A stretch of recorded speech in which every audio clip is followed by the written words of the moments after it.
Hi hello నమస్తే welcome to విజయ మా ఊరు ఆడియో బుక్స్ ఛానల్. నేను విజయలక్ష్మి. ఫ్రెండ్స్, నవల స్రవంతిలో శ్రీమతి గొత్తి వాణి శ్రీనివాస్ గారి బ్రేక్ ది సైలెన్స్ నవల ఆడియోగా వినిపిస్తున్నాను కదా. మరి ఈ నవల 2025 జూలై నెల స్వాతి మాసపత్రికలో ప్రచురించబడింది. మరి ఈరోజు బ్రేక్ ది సైలెన్స్ నవల ఆడియో రెండో భాగం వినిపించబోతున్నాను. మరి ఆలస్యం చేయకుండా కథలోకి వెళ్ళిపోదాం పదండి. జరిగిందంతా గోపీచంద్తో చెప్పింది జ్వాల. ఓ మై గాడ్, తాతయ్యను టార్గెట్ చేస్తున్నారంటే ఆశ్చర్యంగా ఉంది. నాకు తెలిసి ఈ ఊళ్ళో హ్యూమన్ ఆర్గాన్స్ దొంగిలించే మాఫియా చాలా ఎక్కువగా ఉంది. వృద్ధుల్ని కొట్టి తీసుకెళ్లి వారి శరీర భాగాలను దొంగిలించి అమ్ముకునే ముఠా తిరుగుతోందని విన్నాను. ఇది వాళ్ల పనే అయ్యుంటుంది. లేకపోతే ఓల్డ్ పీపుల్ మీద పగ ప్రతీకారాలు ఎవరికుంటాయి చెప్పు? గోపీచంద్ చెప్పిన విషయాన్ని విని ఉలిక్కి పడింది జ్వాల. మై గాడ్, ఈ డైరెక్షన్లో నేను అసలు ఆలోచించలేదు అంకుల్. ఇక తాతయ్యను బయటకు వెళ్ళనివ్వను. డోంట్ గో ఎనీవేర్ తాతయ్య, ప్లీజ్. అప్పుడే పైనుంచి కిందికొచ్చింది సౌదామిని. మామయ్యకేమైంది అని అడిగింది గాభరాగా. అమ్మా, నీకు దైవభక్తి ఎక్కువ. ఆ దేవుడి గది విడిచి ఎప్పుడూ రావు. అందుకే నీకు కొన్ని విషయాలు తెలియవు. తాతయ్యకేం కాలేదులే, నాకే ముక్కు పగిలింది చూడు అంటూ బాధగా మూలిగింది జ్వాల. సర్వెంట్ ఆమెకు వేడిపాలు తీసుకొచ్చి ఇచ్చింది. జ్వాల, నా దగ్గర ఏం దాచాలని చూడకు. తాతయ్యకేం జరిగిందో చెప్పు అంది. నిరాశ నింపుకున్న ఆమె కళ్ళు ఎప్పుడూ ఎండనే ఎండవు. విషాదాన్ని దాచిన పెదవులు నవ్వనే నవ్వవు. సౌదామిని భర్త పోయిన దగ్గర నుంచి బాధగా బతుకిడిస్తోంది. మామగారి అండతో కూతుర్ని పెంచి పెద్ద చేసింది. మరో పెళ్లి చేసుకోమని ఎంతోమంది చెప్పారు. కానీ ఆమె ఎవరి మాట వినలేదు. పుట్టింటికి వచ్చేయమని కన్నవాళ్లు ఎన్నోసార్లు పిలిచినా ఆమె మామగారిని ఒంటరిగా వదిలి వెళ్ళలేదు. కాషాయ బట్టలు కట్టుకుని దైవధ్యానంలో ఎక్కువసేపు గడుపుతూ ఉంటుంది. మానసిక సాంత్వనకి భక్తి మార్గాన్ని ఎంచుకుంది. విశ్వనాథ్ గారిపై ఎవరో అటాక్ చేశారు, మర్డర్ అటెంప్ట్ లాంటిది చెప్పేశాడు గోపీచంద్. ఆమె చేతిలోని జపమాల జారి టప్పున నేల మీద పడింది. ఆమె ఒళ్ళు చిన్నగా కంపించింది. తనలో తనే కుములుతూ ఏడవడాన్ని అక్కడున్న అందరూ చూశారు. అయ్యో అంకుల్, మమ్మీతో ఎందుకు చెప్పారు? షీఈ్ సో వీక్, తట్టుకోలేదు అంది జ్వాల. ఓహ్, ఐఎమ్ సారీ, టంగ్ స్లిప్ అయింది. మీరేం కంగారు పడకండి, మేమంతా ఉన్నాంగా, జాగ్రత్తగా చూసుకుంటాం అన్నాడు గోపీచంద్ ఆమెను ఓదార్చే ఉద్దేశంతో. కానీ అతని వైపు నిరసనగా చూసింది సౌదామిని. అతను వెంటనే తలదించుకోవడం జ్వాల చూపుల్ని దాటిపోలేదు. సౌదామిని మెట్లెక్కి పైనున్న తన గదిలోకి వెళ్ళిపోయింది. ఏదైనా అవసరం ఉంటే వెంటనే నాకు ఫోన్ చేయండి, డోంట్ హెసిటేట్ అని చెప్పి గోపీచంద్ కూడా వెళ్ళిపోయాడు. క్రిష్, నువ్వు కూడా ఇంటికెళ్ళు, ఐఎమ్ ఓకే అంది జ్వాల. సరే జ్వాల, ఏదైనా అవసరం ఉంటే ఫోన్ చెయ్యి. తాతయ్యను జాగ్రత్తగా చూసుకోమని సర్వెంట్స్తో చెప్పు. మళ్ళీ రేపొస్తాను, బాయ్ చెప్పి క్రిష్ వెళ్ళిపోయాడు. జ్వాల ఆలోచనలో పడింది. మెల్లగా లేచి ఆలోచిస్తూ అటూ ఇటూ తిరిగింది. ఈ ఇంట్లో రోజు ఏం జరుగుతోంది? మామ్ నోటీస్కి వచ్చిన విషయాల గురించి అడిగితే కొంత క్లూ దొరకొచ్చు. అలా అనుకుని లిఫ్ట్లో 3వ అంతస్తులో ఉన్న తల్లి రూమ్కి వెళ్ళింది జ్వాల. ఆమె గదిలో కనబడలేదు. ఖచ్చితంగా దేవుడి గదిలోనే ఉంటుంది అని అటువైపు నడిచింది. దేవుడి గది తలుపులు తెరిచే ఉన్నాయి. అక్కడ లేదు. బాల్కనీలోకి వెళ్ళి చూసింది. అక్కడ లేకపోవడంతో హాల్లోకి వచ్చింది. అక్కడ సోఫాలో అటు తిరిగి కూర్చున్న తల్లి కనబడింది.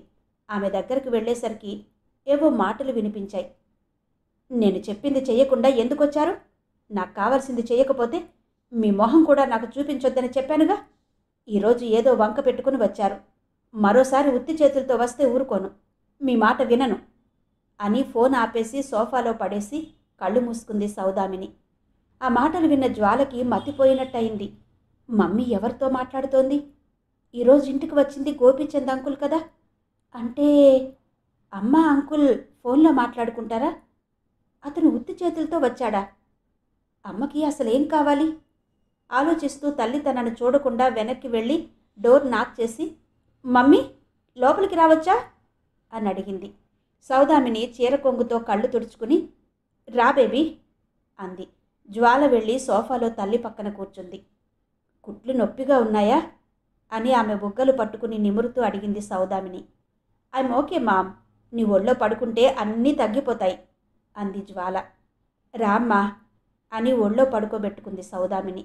కొద్దిసేపు పడుకున్నాక లేచి కూర్చుని, మామ్ ఎప్పుడైనా మీకు బెదిరింపు లేఖలొచ్చాయా? గ్రాండ్పా ఎవరితోనైనా గొడవ పడ్డారా? ఏదైనా ముఖ్యమైన విషయాలు నీ దృష్టికొచ్చిన ఉంటే చెప్పు అంది తల్లి మొహంలోకి చూస్తూ. సౌదామిని ఒక్క నిమిషం ఆలోచించి, అలాంటివేం లేవు, మేము బాగానే ఉంటున్నాం. తాతయ్య పెన్షన్ తీసుకోవడానికి కారులోనే వెళ్తారు. మన ఎస్టేట్ పనులు మేనేజర్ చూస్తారు. అంతా నార్మల్గానే ఉంది. ఆమె చెప్పిన సమాధానం తృప్తిగా అనిపించినా ఎక్కడో ఏదో జరుగుతోంది అనే భావన జ్వాలని విడిచిపెట్టలేదు. తల్లితో కాసేపు మాట్లాడింది. సౌదామిని జ్వాల లండన్లో చేరబోయే ఉద్యోగం గురించి అడిగి తెలుసుకుంది. చదువు పూర్తి కాగానే ఉద్యోగం వచ్చినందుకు సంతోషంగా ఉందని, నీ భవిష్యత్తుని అందంగా మలుచుకోమని చెప్పింది. దేవుడికి హారతివ్వాల్సిన సమయం అయిందని లేవబోయింది. ఇంతలో కింద నుంచి ఏవో అరుపులు వినిపించాయి. ఇద్దరూ గబగబా కిందికి వెళ్ళి చూశారు. మేడం, తాతగారికి గీజర్ షాక్ కొట్టింది. తాతగారు ఒక్కసారిగా కింద పడిపోయారు. లేపి మంచం మీద పడుకోబెట్టాను. కొద్దిగా షాక్లో ఉన్నారు మేడం అంది నొరాతో కంగారుగా. ఆమె చెప్పిన మాటకు అదిరిపడింది జ్వాల. తాతయ్య గదిలోకి పరిగెత్తింది. విశ్వనాథ్ టవల్ కట్టుకుని మంచం మీద పడుకుని ఉన్నాడు. ఏమైంది తాతయ్య అంటూ దగ్గరగా వెళ్ళింది. ఏమోనమ్మా, స్నానం చేద్దామని గీజర్ వేసుకుని షవర్ ఆన్ చేశాను. అంతే, ఒక్కసారిగా విసిరేసినట్టుగా దూరంగా వచ్చి పడ్డాను. ఏమైందో నాకే తెలియట్లేదు అన్నారాయన. అతని శరీరం కొద్దిగా వణుకుతోంది. జ్వాల అతనికి దుప్పటి కప్పి ఎలక్ట్రీషియన్కి ఫోన్ చేసి త్వరగా రమ్మని చెప్పింది. ఫ్యామిలీ డాక్టర్ని కూడా రమ్మని ఫోన్ చేసింది. ఫోన్ చేసిన 10 నిమిషాలకి డాక్టర్ వచ్చాడు. విశ్వనాథ్ను పరీక్ష చేసి, ఆయన షాక్లో ఉన్నారు, కొంచెం తాగడానికి ఏదైనా ఇవ్వండి అన్నాడు. సర్వెంట్ నొరాతి వేడి కాఫీ తీసుకొచ్చి ఇచ్చింది. ఇంతలో ఎలక్ట్రీషియన్ వచ్చాడు. ఏమైంది మేడం అని అడిగాడు. కొత్తగా కొన్న గీజరే, కానీ ఎందుకో తాతయ్య గారికి షాక్ కొట్టింది అని చెప్పింది నొరాతి. అతను చెప్పులు వేసుకుని వెళ్ళి అంతా చెక్ చేశాడు. మెయిన్ ఆపి వచ్చి గీజర్ని ఓపెన్ చేసి చూశాడు. ఇందులో వైర్లు బయటకు వచ్చాయి మేడం. కొత్త గీజర్ అంటున్నారు కదా, ఇలాంటి కంప్లైంట్ రాకూడదు. కంపెనీ వాళ్ళకి కాల్ చేసి విషయం చెప్పి కొత్త గీజర్ ఇవ్వమనండి మేడం అన్నాడు అతను. 10 రోజులుగా వాడుతున్నా షాక్ కొట్టకుండా ఈరోజు ఎందుకు కొట్టింది? Any specific reason? అసలు ఆ వైర్స్ వాటంతట అవే ఎలా బయటకు వస్తాయి అడిగింది జ్వాల. బయట నుంచి గీజర్లోకి వాటర్ తీసుకెళ్లే ట్యూబ్స్ ఎవరో బలంగా కదపడం వల్ల లోపలున్న వైర్లు కూడా కదిలి ట్యాంకులో వాటర్కి టచ్ అయింది. ఇప్పుడు కనెక్షన్ తప్పించాను. మీరు షోరూమ్కి కంప్లైంట్ ఇవ్వండి మేడం అని చెప్పాడతను. గీజర్ వైర్లు ఎవరు కదుపుతారు? ఇంట్లో ఉన్న 4 సర్వెంట్ మెయిడ్స్ని పిలిచి అడిగింది. మాకేం తెలీదు మేడం, రోజులాగానే స్విచ్ ఆన్ చేశాం. సార్ లోపలికి వెళ్ళారు. గట్టిగా అరిచేసరికి మేం భయపడుతూ పరిగెత్తుకొచ్చాం అని భయపడుతూ చెప్పారు వాళ్ళు. వాళ్ళ ఉద్యోగం పోతుందని వాళ్ళ కంగారు. వాళ్ళు నిజమే చెబుతూ ఉండొచ్చు, కానీ తాతయ్యకు ఇలా ఎందుకు డేంజర్ బెల్స్ మోగుతున్నాయి? గోపీచంద్ అంకుల్ ఈ కుటుంబానికి శ్రేయోభిలాషేనా అని మొదటిసారిగా జ్వాలలో అనుమానం మొదలైంది. ఆ ఇంట్లో అందరూ గంభీరంగా ఉంటున్నారు. నిజం కన్నా అనుమానం భయంకరమైంది. జ్వాల టిఫిన్ ప్లేట్ ముందు పెట్టుకుని ఆలోచిస్తోంది. మేడం, టిఫిన్ చల్లారిపోతోంది, తినండి, జ్యూస్ తీసుకొస్తాను అంది మెయిడ్ నొరాతి. మెల్లిగా తింటూ జ్వాల ఆలోచిస్తోంది. ఎవరిని అనుమానించాలి? ఎవరిని చూసినా తాతయ్య మీద అటాక్ చేయబోయేది వీళ్లేనేమో అనిపిస్తుంది. ఎలా నిర్ధారణకు రావాలో అర్థం కావడం లేదు. జ్వాల ఇన్స్పెక్టర్ చంద్రఘోష్కి ఫోన్ చేసింది. సార్, మా తాతయ్య మీద మరో అటాక్ మా ఇంట్లోనే జరిగింది. గీజర్ వైర్లు తప్పించి చంపాలని చూశారు. ఈ మధ్య వరుసగా జరుగుతున్న ఇన్సిడెంట్స్ అన్నీ తాతయ్యపై మర్డర్ అటెంప్ట్స్ లాగానే అనిపిస్తున్నాయి. నాకెందుకో చాలా భయంగా ఉంది. మీరు వెంటనే యాక్షన్ తీసుకోండి ప్లీజ్ అంది జ్వాల. అతను, అవునా, తాతయ్య గారికి ఏం కాలేదుగా, ఓకే, నేను ఇప్పుడే వస్తున్నాను అని చెప్పి కొద్దిసేపట్లో అక్కడికి వచ్చాడు ఇన్స్పెక్టర్ చంద్రఘోష్. అక్కడి పరిస్థితిని చూశాడు. విశ్వనాథ్ దగ్గరకు వెళ్ళి అడిగాడు. సార్, మీకెవరి మీదైనా అనుమానం ఉందా? ఎవరైనా మీ రూమ్లోకి వచ్చినట్టు అనిపించిందా? అసలు అలాంటిదేమీ లేదు. నేనెలా కింద పడ్డానో నాకే తెలీదు అన్నాడు పెద్ద ఆయన. ఆయన అడిగి ప్రయోజనం లేదు. ఇక రెస్ట్ తీసుకోమని చెప్పి గదిలోంచి బయటకు వచ్చాడు చంద్రఘోష్. జ్వాల, మీ తాతగారికి ఎవరన్నా శత్రువులున్నారా? ఆయన్ని మర్డర్ చేయాలనే ఉద్దేశం ఎవరికి ఉండొచ్చని అనుకుంటున్నారు? నేను లండన్లో ఉండడం వల్ల ఇక్కడ విషయాలు నాకు తెలియవు, కానీ తాతయ్యకి తరచుగా ఆపదలు వస్తున్నాయని క్రిష్ ఎప్పటికప్పుడు నాతో చెప్పేవాడు. అసలు నేనింత హడావిడిగా ఇండియా రావడానికి కారణం అదే అంది జ్వాల. అప్పుడే అక్కడికొచ్చిన క్రిష్, సార్, ఇంటరాగేషన్ ఎంతవరకు వచ్చింది? ఇంకేవైనా ఇలాంటి కేసులు నమోదయ్యాయా అని అడిగాడు.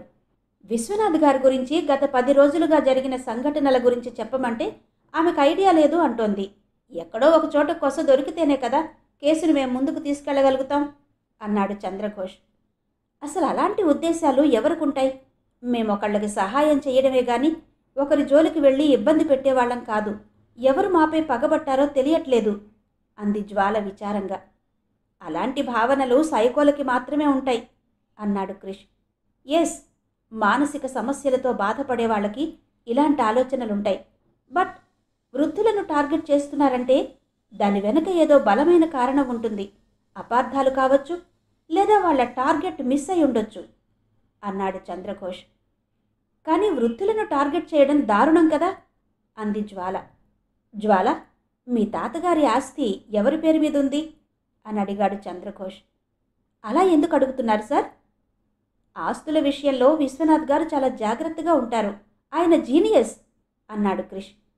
క్రిష్, మీరు మాటిమాటికి అడ్డు రావద్దు. మా ఎంక్వైరీలో అన్ని విషయాలు తెలుసుకోవాలి. మీరు కాసేపు మౌనంగా ఉండాలి అన్నాడు చంద్రఘోష్. నువ్వుండు క్రిష్, మీరు అడిగిన దాంట్లో ఏం తప్పు లేదు. మా కోట్ల ఆస్తికి నేనే వారసురాల్ని. ఏదైనా చేస్తే నన్ను చెయ్యాలి కానీ తాతయ్యను ఎందుకు చేస్తారు సార్ అని అడిగింది జ్వాల. ఎస్, లాజికల్గా ఆలోచిస్తే నిన్నేదో చేస్తే వాళ్ళకి ఆస్తి రాదు కదా. ఆయన ఆస్తి దక్కవలసిన వాళ్ళకి కాకుండా వేరే ఎవరికో దక్కుతోంది అనే కోపంతో ఇలా చేస్తూ ఉండవచ్చు. లేదా ఆయనకి వేరే సంతానం ఎవరైనా ఉన్నారేమో, ఆ దిశగా ఎంక్వైరీ చెయ్యాలి. చంద్రఘోష్ అలా అనగానే వెంటనే Jwala, no inspector, how is it possible? మా తాతయ్యకు అలాంటి ఇల్లీగల్ కాంటాక్ట్స్ ఏం లేవు. మా ఫ్యామిలీ అలాంటిది కాదు. మా కుటుంబం ఎట్టి పరిస్థితుల్లో విలువలు తప్పదు అంది కాస్త విసురుగా. ఐ నో మిస్ జ్వాల, నేననేది మిమ్మల్ని బ్లేమ్ చేయడానికో మరోదానికో కాదు. జస్ట్ క్లారిటీ కోసం ఈ మిస్టరీ ఛేదించాలని అడుగుతున్నాను. డోంట్ థింక్ అదర్వైజ్ అన్నాడు. అక్కడికొచ్చిన విశ్వనాథ్, ఇన్స్పెక్టర్ గారా, నాకు అలాంటి సంబంధాలైతే ఏమీ లేవు. నాకున్న యావదాస్తికి వారసురాలు నా మనవరాలు జ్వాల. ఆమె పేరు మీద ఎప్పుడో రాసేశాను. ఆమె తప్ప నా వారసులెవరూ లేరు. సో ఆస్తిపాస్తులు లేని నన్ను చంపాల్సిన అవసరం ఎవరికుంటుంది? నాకెలాంటి థ్రెట్ లేదనే అనుకుంటున్నాను. జరిగేవన్నీ అనుకోని సంఘటనలు మాత్రమే, మర్డర్ అటెంప్ట్స్ కావు. ఈ విషయాన్ని ఇక్కడితో వదిలేస్తే మంచిది అన్నారు విశ్వనాథం గారు. ఎస్, నిజమే. కానీ మీ ఆస్తి జ్వాల పేరు మీద ట్రాన్స్ఫర్ చేసేశారని తెలియని వాళ్ళు ఎవరైనా ఇలాంటి అటెంప్ట్స్ చేస్తున్నారేమో అని నా డౌట్ అన్నాడు చంద్రఘోష్. ఓకే సార్, మేం చెప్పాల్సింది చెప్పేశాం. మీకు డౌట్ ఉన్న వైపు నుంచి మీ ఇన్వెస్టిగేషన్ మీరు చెయ్యండి. మా వైపు నుంచి మేం క్లియర్ తేల్చి చెప్పింది జ్వాల. ఆల్ రైట్, తాతగారిని జాగ్రత్తగా కనిపెట్టుకుని ఉండండి. బయటకు వెళ్ళేటప్పుడు కానిస్టేబుల్స్ మీతో వస్తారు. ఏమాత్రం అనుమానం వచ్చినా don't forget to call me, okay అని చెప్పి చంద్రఘోష్ వెళ్ళిపోయాడు. పనివాళ్ళు ఎవరి పనుల్లోకి వాళ్ళు వెళ్ళిపోయారు. కింద ఇంత జరుగుతున్నా తన తల్లి కిందకు రాలేదెందుకని జ్వాల ఆలోచనలో పడింది. కింద ఇంత జరుగుతున్నా తన తల్లి కిందకు రాలేదెందుకని ఆమెకు తెలిసే రాలేదా? పోనీ వెళ్ళి చెబితే కంగారు పడుతుందేమో. వెళ్ళి ఆమెతో మాట్లాడాలి అనుకుంది. విశ్వనాథ్ కాసేపు విశ్రాంతి తీసుకుంటానని తన రూమ్కి వెళ్ళి పడుకున్నాడు. జ్వాల, క్రిష్ బయటకొచ్చి సిట్అవుట్లోకొచ్చి కూర్చున్నారు. ఆర్ యు ఓకే అన్నాడు క్రిష్. నో, ఇప్పుడు కొత్త సంఘర్షణ మొదలైంది. ఆస్తుల విషయంలో ఏవైనా లావాదేవీలున్నాయేమో లాయర్ గారిని అడగాలి. చంద్రఘోష్ గారు కొత్త అనుమానం పెట్టారు నాకు అంది ఎటో చూస్తూ జ్వాల. ఆల్ రైట్, వాటి గురించి తెలుసుకో. కొన్నాళ్ళు తాతయ్యని ఇంటికే పరిమితం చేస్తే మంచిది. సేఫ్గా చూసుకునే పని వాళ్ళని పెట్టు, అంతా చక్కబడుతుంది అన్నాడు క్రిష్. లేదు క్రిష్, తాతయ్యని స్వేచ్ఛగా బయటకు తీసుకెళ్ళి తిప్పాలి. తాతయ్య మీదకు బాల్ విసిరిన వాళ్ళు ఎవరు? సారీ, నువ్వు మా టార్గెట్ కాదు అని లెటర్ ఎందుకు పంపారు? ఇవన్నీ తెలుసుకోవాలనుంది. ఇందులో చాలామంది హస్తం ఉందని నా అనుమానం. వాళ్ళు దూరంగా లేరు, ఇక్కడే మా చుట్టుపక్కలే తిరుగుతున్నట్టుగా అనిపిస్తోంది.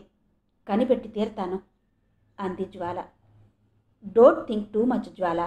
ఒక పని చేస్తే మీరందరూ కలిసి లండన్ వెళ్ళిపోండి, ప్రాబ్లం సాల్వ్ అయిపోతుంది. సరేనా అన్నట్టు ఆమె వంక చూస్తూ అన్నాడు క్రిష్. ఇంపాసిబుల్. ఇన్ని ప్రాపర్టీస్ వదిలేసి లండన్ ఇప్పటికిప్పుడు ఎలా వెళ్ళిపోతాం? వాళ్ళకి వీసా కూడా లేదు.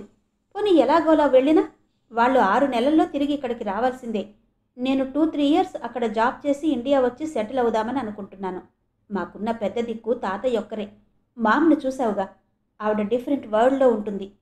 సో సో ఇక్కడి నుంచి వెళ్ళనంటావు, తాతయ్యను సీక్రెట్గా ఉంచనంటావు. ఆల్ రైట్, వాట్ నెక్స్ట్ అడిగాడు క్రిష్. నాదొక ఐడియా. చాలా కేసెస్లో చిన్న చిన్న విషయాలు మిస్ అవుతుంటాం. పోలీసుల పని వాళ్ళు చేస్తారు. మనం సీక్రెట్ డిటెక్టివ్ ఏజెంట్ సహాయం తీసుకుంటే ఎలా ఉంటుందని ఆలోచిస్తున్నా. వాళ్ళైతే మన పని సులువు చేస్తారు. మనకి ఇంత ఆలోచించే టెన్షన్ తప్పుతుంది అంది జ్వాల అతని సమాధానం కోసం చూస్తూ. Yes, good idea. నాకు తెలిసిన ఒక బెస్ట్ ఏజెన్సీ ఉంది చెప్పాడు క్రిష్. ఓ నైస్. ఇంకే, వెంటనే కాంటాక్ట్ చెయ్యి. అతని పేరు తెలీదు. నానక్రామ్ కూడా చౌరస్తా పక్క గల్లీలో మోర్ పై అంతస్తులో ఉంటాడని తెలుసు. ఇంకే, అతన్ని కలిసి ఈ ప్రాబ్లం సాల్వ్ చేయమని చెబుదాం. ఎప్పుడు వెళ్ళి కలుద్దాం అడిగింది జ్వాల ఆత్రంగా. నీ ముక్కుకి తగిలిన దెబ్బ కాస్త తగ్గని, నువ్విలా వస్తే బాగోదేమో అన్నాడు క్రిష్ నవ్వుతూ. నో ప్రాబ్లం, నాకు అలాంటి సిగ్గులు లేవు. నువ్వెప్పుడంటే అప్పుడు నేను రెడీ. ముందు నేను వెళ్ళి కాంటాక్ట్ చేసి వచ్చాక మనిద్దరం వెళ్దాం. ఈరోజే వెళ్ళాలని చిన్నపిల్లలా పట్టుపట్టకు అన్నాడు క్రిష్. తాతయ్య మీద అటాక్ చేస్తున్న వాళ్ళని ఎంత తొందరగా కనిపెడతానా అనుంది అంది కుర్చీలో వెనక్కి వాలుతూ జ్వాల. సరే, నేను వెళ్తాను. నువ్వు రెస్ట్ తీసుకో. మళ్ళీ రేపొచ్చి కలుస్తాను. Okay, all right. ఈలోపు నేను ఇప్పటి వరకు జరిగిన విషయాలన్నీ నోట్ చేసి ఉంచుతాను. డిటెక్టివ్ ఏజెంట్కి పనికొస్తాయి అంది జ్వాల. సరే, వస్తాను. జాగ్రత్త చెప్పి వెళ్ళిపోయాడు క్రిష్. తాతయ్య రూమ్ దగ్గరకు వెళ్ళి చూసింది జ్వాల. అతను నిద్రపోతున్నాడని నిర్ధారించుకుని తన గదిలోకి వెళ్ళి పడుకుంది. ఆమెకు నిద్ర రావడం లేదు. హ్యాండ్ బ్యాగ్లో నుంచి థ్రిల్ ఫర్ మెనీ టైమ్స్ నవల తీసి చదువుతూ కూర్చుంది. అదంతకు ముందు సగం వరకు చదివింది. జార్జ్ అనే వ్యక్తి తన గర్ల్ ఫ్రెండ్ నాన్సీని అమితంగా ప్రేమిస్తాడు. ఎప్పుడూ ఆమె ప్రజెన్స్ కావాలని కోరుకుంటాడు. ఆమెతో కలిసి ఉండడాన్ని ఇష్టపడతాడు. ఇద్దరూ కొంతకాలం కలిసున్న తర్వాత నాన్సీ జార్జ్ని పట్టించుకోవడం మానేస్తుంది. కనీసం అతన్ని తన గదిలోకి అడుగు పెట్టనివ్వదు. అతను చాలా బాధపడతాడు. ఆమె లేని జీవితాన్ని ఊహించుకోలేనని జార్జ్ నాన్సీతో చెప్పేందుకు ప్రయత్నించినా ఆమె ఆ మాటలు వినేందుకు ఇష్టపడదు. మెల్లగా వాళ్ల మధ్య దూరం పెరుగుతుంది. ఆమెకు తనంటే ఇష్టం లేదని తెలిసాక దూరంగా వెళ్ళిపోయాడతను. నాన్సీ కొత్త బాయ్ ఫ్రెండ్ కోసం వెతుకుతున్నప్పుడు ప్రిన్స్ కనబడతాడు. అతనితో స్నేహం చేస్తుంది. అతన్ని ఇంటికి తీసుకొస్తుంది. ఇద్దరూ కొంతకాలం డేటింగ్ చేశాక ఎందుకో నాన్సీ అతన్ని భరించలేకపోతుంది. ఏదో ఒక విషయంలో గొడవ పడుతూ క్రమంగా ఇద్దరి మధ్య దూరం పెరుగుతుంది. కారణం అడగకుండానే అతను కూడా ఆమె నుంచి దూరంగా వెళ్ళిపోయాడు. కొన్నాళ్లకు నాన్సీకి పీటర్ పరిచయం అవుతాడు. నాన్సీ అతనితో కొన్నాళ్లు కలిసి ఉన్నాక ఉన్నట్టుండి అతను కూడా వెళ్ళిపోతాడు. అతని కోసం నాన్సీ చాలా ఏడుస్తుంది. కొన్నాళ్లు ఒంటరిగా గడుపుతుంది. ఆ ఒంటరితనాన్ని భరించలేక ఆమె చనిపోవాలనుకుంటే హెన్రీ అనే వ్యక్తి ఆమెను ఆపుతాడు. ఆమె ఒంటరి జీవితానికి తోడుగా ఉంటానంటాడు. అప్పటి నుంచి అతనితో ఉంటుంది నాన్సీ. ఆ ఇంట్లో అతనితో గడిపే క్షణాలలో ఒకటి నోటీస్ చేస్తుంది Nancy. George, prince, Peter, henry, ఆ నలుగురి అలవాట్లు, వస్త్రధారణ, తనతో వ్యవహరించే తీరు, రొమాన్స్ మూడ్స్, స్టైల్, ఇంట్రెస్ట్ నలుగురివి ఒకేలా ఉండడం చూసి ఆశ్చర్యపోతుంది. వాళ్ళంతా తన మొదటి బాయ్ ఫ్రెండ్ జార్జిని గుర్తుకు తెచ్చేలా ప్రవర్తించడం ఆమెను దిగ్భ్రాంతికి గురి చేస్తుంది. అప్పటి నుంచి జార్జ్ కోసం వెతకడం మొదలు పెడుతుంది. అతని ఫోటో డీటెయిల్స్ పట్టుకుని వాళ్ళు తిరిగిన అన్ని ప్లేసెస్కి వెళ్ళి చాలామందిని జార్జ్ కోసం అడుగుతుంది. ఎవరూ మాకు తెలియదని చెబుతారు. ఆ వెతుకులాటలో జార్జిని ఎంతగా మిస్ అవుతున్నానో చెబుతూ ఒక బుక్ రాసి పబ్లిష్ చేస్తుంది. అందులో జార్జ్ ఎక్కడున్నా వచ్చి తనని కలుసుకోవాలని రాస్తుంది. అందరూ అతను చనిపోయాడని చెప్తారు. ఆమె షాక్ అవుతుంది. అచ్చం అతనిలానే ప్రవర్తించే ఆ ముగ్గురు ఎవరు? వాళ్లలో జార్జ్ ఆత్మ ప్రవేశించిందా? నా మీద కోరిక చావక నాతో గడిపిన ఆ ముగ్గురిలో జార్జ్ ఆత్మ ఉందా? ఈ ఆలోచనతో నాన్సీ మెంటల్గా డిస్టర్బ్ అవుతుంది. కొన్నాళ్ళు సైక్రాటిస్ట్ దగ్గరకు వెళ్ళి చికిత్స తీసుకుంటుంది. అయినా ఆమెను ఆ ప్రశ్న వెంటాడుతూ ఉంటుంది. ఆమె ఒకరోజు న్యూస్ పేపర్లో ఒక కేసుని ఎంతో చాకచక్యంగా ఛేదించిన ప్రైవేట్ డిటెక్టివ్ లియో గురించి చదివి అతని దగ్గరకు వెళుతుంది.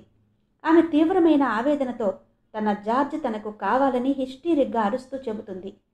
అతను జార్జ్ చనిపోలేదు, బ్రతికే ఉన్నాడని చెప్తాడు. ఎక్కడున్నాడు అని ఉద్వేగంగా అడుగుతుంది నాన్సీ. ప్రస్తుతానికి నీ ప్రతి ఆలోచనలో బ్రతికే ఉన్నాడు, అందరిలో నువ్వు అతన్నే చూస్తున్నావు, వాళ్ళ ప్రతి చర్యలో అతన్నే భావిస్తున్నావు అంటాడతను.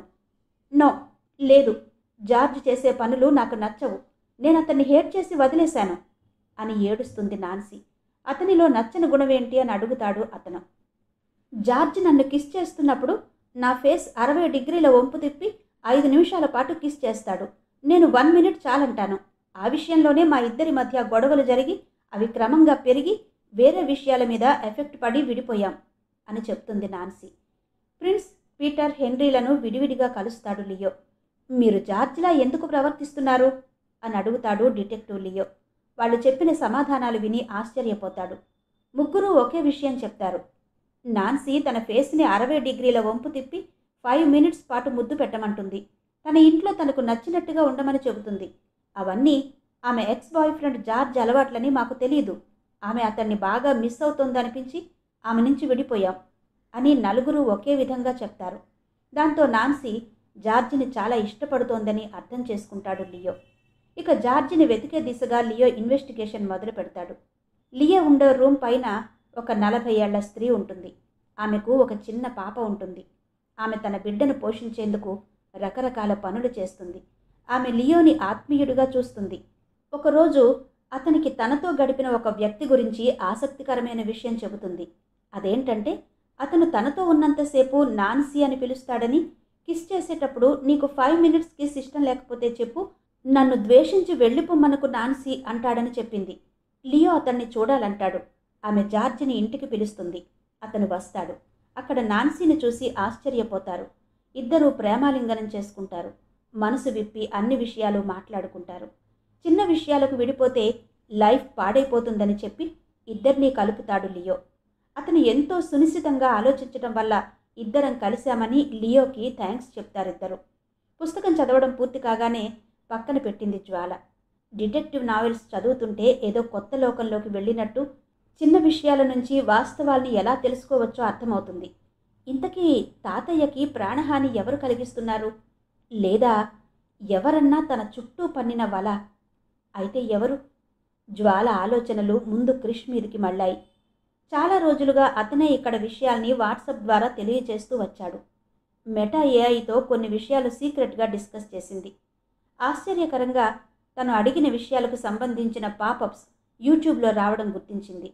అంటే మెటా ఏఐ తన వ్యక్తిగత సమాచారాన్ని ఎవరికైనా చేరవేస్తోందా? ఆ ఫీచర్ అందులో ఉందా? అయితే ఎవరికి పంపుతోంది? ఇదంతా గూగుల్ కూడా చేయగలదా? ఆలోచనలతో జ్వాల బుర్ర వేడెక్కింది. లేచి వెళ్ళి ఫ్రిడ్జ్లో నీళ్ల బాటిల్ తీసుకుని తాగింది. ఇదంతా డిటెక్టివ్ నవల చదివిన ఎఫెక్ట్ అనుకుంది. క్రిష్ తన శ్రేయోభిలాషి అని తను ఎప్పటి నుంచో నమ్ముతోంది. బాల్య స్నేహితుడు, కాలేజ్ మేట్, ఒకరిపై ఒకరికి ఇష్టం ఉందని ఎప్పుడూ చెప్పుకోలేదు, కానీ అతను తన సర్వస్వం అనుకుంది. అతను కూడా సభ్యత పాటిస్తాడు అని తన నమ్మకం. కానీ ఎవ్వరినీ గుడ్డిగా నమ్మే రోజులు కావివి. అమ్మ గోపిచంద్ మధ్య ఏం నడుస్తోంది? వాళ్ల సంభాషణ సారాంశమేంటి? అమ్మ అతన్ని ఏదో తీసుకురమ్మని లేకపోతే ఇంటికి రావద్దని చెప్పినట్టుగా తెలుస్తోంది. కానీ అతను ఉత్తి చేతులతో రావడం అమ్మకి కోపం తెప్పించింది. ఆ తేవాల్సింది ఏంటి? వీళ్ల పరిచయం ఎప్పుడు ఎంతవరకు జరిగిందో తనకు తెలియదు. పాపం అమ్మ నాన్న పోయాక మునిలా బ్రతుకుతోంది. తాతయ్యకు తోడుగా ఉంటోంది. ఇది తనకు తెలిసినా బయటకు కనిపించే నిజం. ఇందులో మరో కోణం కూడా ఉందేమో తెలియదు. తాతయ్యను బయటకు తీసుకెళ్ళి వివరాలు రాబట్టాలి. అమ్మ గోపీచంద్ అంకుల్ గురించి తాతయ్యను అడిగితే చిచి, చాలా అసహ్యంగా ఉంటుంది. ముందు ఏదోటి కదిపితే ఆయనే బయట పెడతారేమో చూడాలి. ఎస్, అంతే అనుకుని హుషారుగా పైకి లేచి వాష్రూమ్కి వెళ్ళి వచ్చి ఫ్రెష్ అయింది. ఇల్లంతా నిశ్శబ్దంగా ఉంది. పనివాళ్లు మధ్యాహ్నం కాసేపు రెస్ట్ తీసుకోవాలని తాతయ్య ఆర్డర్. అందర్నీ మానవతా దృష్టితో చూసే తాతయ్య మీద ఎవరికీ కోపం ఉండదు. మరి మరొక డిటెక్టివ్ నవల the rare blood sample book రాక్లో కనిపించింది. దాన్ని తీసుకుని బెడ్రూమ్లోకి వెళ్ళి పడుకుని తెరిచి చూసింది. అక్షరాల వెంట కళ్ళు పరుగులు పెట్టాయి. రక్తం వేడెక్కించే రొమాన్స్, రోమాలు నిక్కబొడుచుకునే సస్పెన్స్తో ఉన్న ఆ పుస్తకాన్ని చదువుతుంటే మెల్లగా కళ్ళు మూతలు పడ్డాయి. బుక్ గుండెల మీద పెట్టుకుని నిద్రలోకి జారుకుంది జ్వాల. అందులోని పాత్రల ప్రభావానికి లోనైనట్టు ఆమె శరీరం స్పందించి మగతలోనే గట్టిగట్టిగా అరిచింది. సర్వెంట్ నొరాతి పరిగెత్తుకొచ్చింది. ఏమైంది మేం సాబ్ అని అడిగింది కంగారుగా. జ్వాల చటుక్కున లేచి, ఏం లేదులే అంది ముఖానికి పట్టిన చెమటలు తుడుచుకుంటూ. నొరాతి మంచినీళ్ళిచ్చింది. జ్వాల నీళ్లు తాగి మళ్ళీ పడుకోబోతుంటే కింద నుంచి పైకి వచ్చిన మరొక మెయిడ్, మ్యామ్ మీకోసం ఎవరో వచ్చారు అని చెప్పడంతో గదిలో నుంచి బయటకొచ్చింది జ్వాల. క్రింద హాల్లో క్రిష్ ఉన్నాడు.